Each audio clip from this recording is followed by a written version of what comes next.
Okay, so this just hit me. Now, I did a video talking about on who could be next. Obviously, we saw that with the Global, they are cooking up a few things. We're all waiting for the collaboration banner. Now, let's just bring it back to JP. What's happening for JP? If you guys don't know, currently right now for me personally, it is the 20th from when I'm recording this. I'm from the future, hello. Tomorrow, the Itadori banner will be releasing. Right now, the Itadori that we know of, that is technically the first year anniversary character, such as this character, who is going to be amazing because he can attack twice in one turn, and with each attack that he does, he gains buffs, which is crazy good. He is going to be, if I can remember correctly, I think he's going to be a red unit. I could be wrong because technically speaking, the only Itadori typing that we need is a yellow Itadori, because we have a blue, we have a red, and we have a green version of him. The green version is the one that we have, that is day one. The red version technically is second in line, and then the blue version is releasing close to the half anniversary, like just before the half anniversary basically. Now, I am very confident in saying that this is, I do recall seeing that this is going to be a red version. Awkward, it is what it is. Now, tell me if this isn't perfect timing, because as you guys know, Global, the Junpei banner is going to, basically Global's going to clean up with all their banners come the 20th, right? The only banner that's going to be remaining on Global is going to be the Fushiguro, of course. Now, I did say that, if they want to, for Global, they could chill on not releasing the movie banner. They can do another filler banner, which something that they might want to consider doing, which they probably might be going to be doing. I'm putting my money on it and say that's exactly what they're going to be doing. Now, the only characters in line for them to kind of push before the collaboration releases is either this Itadori or the Green Gojo, right? I'm leaning more towards the Itadori because on JP, you've got the red anniversary Yuji releasing, and then on Global you've got the V2 red typing Itadori, which is a great attacker. And again, this falls in line for them to be like, since people are saving up their currency for YUTA, of course, who's a red attacking character who also provides a little bit more, let's kind of persuade them to get that red character a little bit early in sense of this Yuji character. Red Itadori on both ends releasing at the same time. I don't know about you guys, but that seems like it's meant to be. I feel like I will put money on it to say that's probably what's going to be happening. Thoughts? That'll be, I mean, it'll be cool. I guess if they did that, like, fair play to them. Like, Global gets their red Yuji, so does JP. That's something that they can do. But I just kind of wanted to also go over the characters, because I know that since we're talking about Itadori right now, we're gonna get well, it's gonna be all him all around right now. So in terms of what could be next for Global, this is the red attacking Itadori, who is actually really solid. Still good, still usable. I know when this character dropped on Global, no, it's not on Global, on JP, he was producing some big numbers. And keep in mind, the movie banner actually released before this Itadori actually came out, so it's kind of like awkward timing. Because it's like, oh, we've got YUTA, why would you release this red attacking character? It just didn't make sense at the time. But those that did obtain this man were achieving some big numbers, like nuking numbers basically. It was kind of ridiculous with some of the things that I saw. But anyway, so when it comes to his characteristics, he's resistant to poison and soul damage because he has the Sukuna auto skill. When a critical hit is performed, increases his own critical hit rate. When Black Flash is performed, increases his own taijutsu. So either or you get buffs from, which is fantastic. First skill, 120% melee taijutsu damage, which is fine. Second skill is a buff. You give yourself a 40% critical hit rate. Obviously that can go up very nicely. On top of that, you also give your allies break damage increase, which is fantastic. So big fan of that. Skill 3, 220 taijutsu damage. Increase his own taijutsu damage by 25%, and then not only that, he gives himself a ultimate skill gauge, or fills it up should I say, by 160. How much can that go up by? Okay, so it stays at 160. For a second I thought we were going to kind of go up to 210, but alright, that's fine. And then the ultimate deals 890 melee taijutsu damage to a selected enemy, increases the selected enemy's taijutsu damage received by 30%.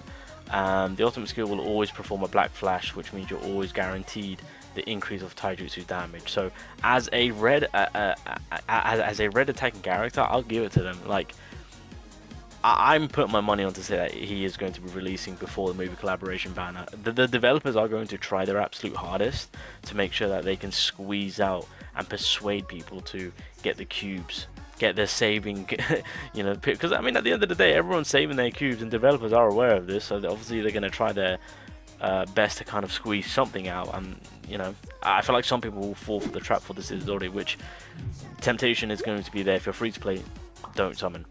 Unless, well, then again, you will have the event that will drop with this Itadori that you can use your free-to-play tickets to get it. So there you go. Potentially if you get lucky.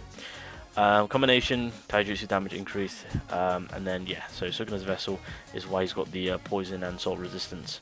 So that's kind of that. But again, a prime example on why you should skip is because he will be in the general banner. I mean, look, don't get me wrong, he is actually a really, really, really good red attacking character.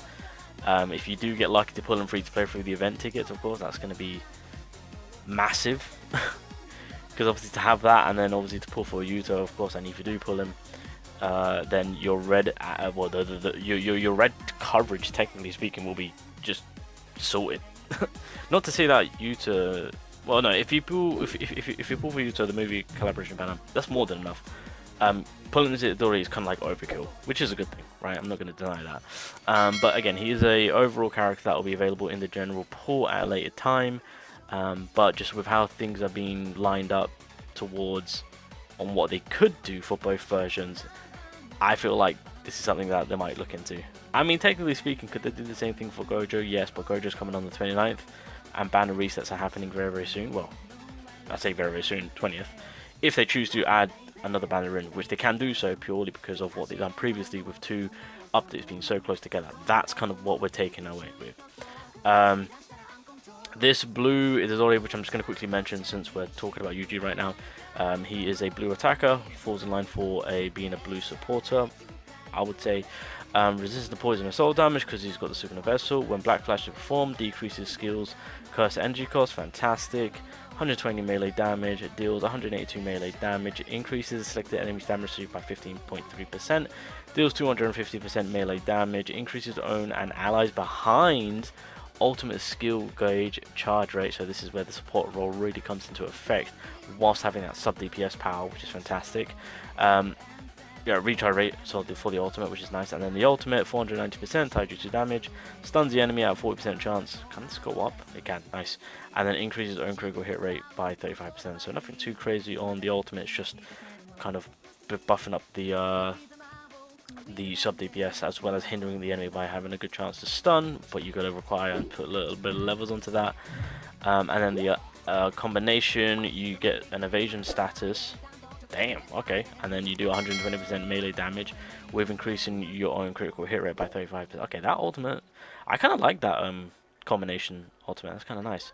And then in terms of the auto skills, so Sukuna's Vessel, as we're aware of, when targeting the same enemy multiple times, increases own damage by 50% for every attack performed up to 55%.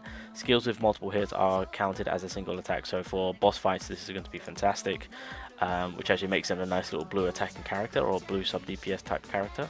And then his third auto skill, at the start of each turn, if any ally's HP is 40% or below, excludes itself up to 1 time during the battle, attracts all enemies' attacks to self for 1 turn, reduces own damage received by 25%, and then grants revival status to self for 1 time. So kind of similar to what Panda has going on. But again, I just kind of wanted to read through this Itadori, just let you guys know that this is a pretty solid sub DPS support blue type character that is on the timeline wise for JP. He released, I think, like a month or so just before the half anniversary. So I would say around that time is when we could expect this Itadori to release for global. But the main focus right now is on the red version of him. But yeah, I just thought that if we're really going to be focusing on getting this Itadori next, because again, if we look at the leaks and the imagery that they've used on him for an upcoming celebration or of a milestone that we've hit, it kind of makes sense on him dropping before the movie banner to persuade people to get their attacking red character ahead of time, because he's actually really good. And not only that, it kind of fits with this big celebration to what's going on JP, to kind of be like, hey, Global can get a piece of that, but in an alternative version of him.